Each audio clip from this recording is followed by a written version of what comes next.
Describe 2 features of the Whitechapel area which made it difficult to police. 4 marks. All 4 marks here are awarded for AO1, which is your knowledge and understanding of the topic. You need to identify 2 features, and identifying the feature will award you the first mark.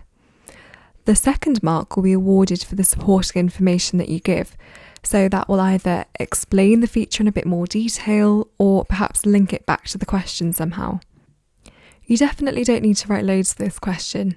In fact, keeping it concise and clear and making sure that the examiner can easily identify the feature and the supporting information makes it much easier for them to give you both the marks.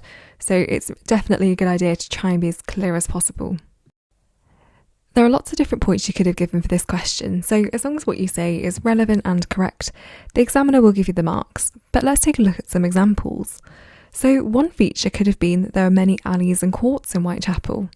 You then need to give your supporting information, so explaining why that made Whitechapel difficult to police. Well, maybe you could say that it was easier for crime to be hidden because the criminals could hide in these alleys and courts, and so on. So you can see there we've got 1 mark for our feature, 1 mark for our supporting information. It's very clear and concise. Take a look at the rest of the points though to see if there's anything you could have added to your answer.